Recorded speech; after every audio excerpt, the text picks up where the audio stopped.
అమ్మా నాకేమొద్దమ్మా, కాస్త అన్నం పెడితే చాలు, ఒకవేళ ఈలోగా చనిపోతే సమాధి చేసే గాని మీరు తప్ప నాకు బయట ఎవరు లేరమ్మా అమ్మా అని అన్నాను కానీ ఒప్పుకోలేదు.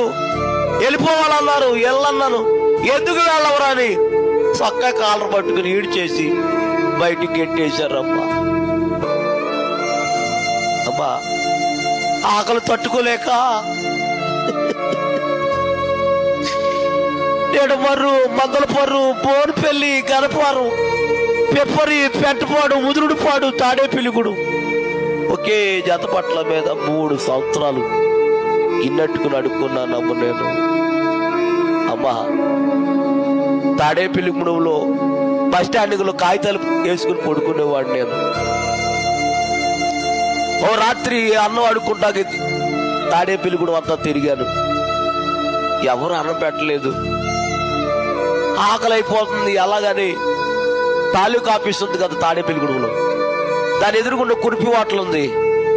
ఆ కురిపి హోటల్ కాడికి వెళ్ళి అయ్యా కొంచెం అన్నం ఉంటే పెడతారా అన్న.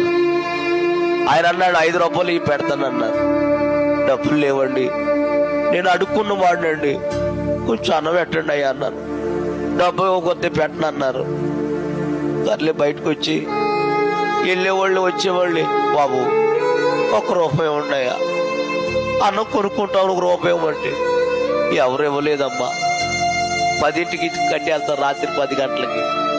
ఏం చేయాలో తెలియక వారు తినే ఎంగులాకులు ఎక్కడైతే పడేస్తున్నారో, వాడు పడేసిన ఎంగులాకులు ఎక్కడైతే ఉన్నాయో అక్కడికి వెళ్ళి కూర్చుని వాడు పడేసిన ఎంగులాకులన్నీ మెతుకులు ఎరుగు తిన్నాను కానీ కడుపు నిండలేదండి.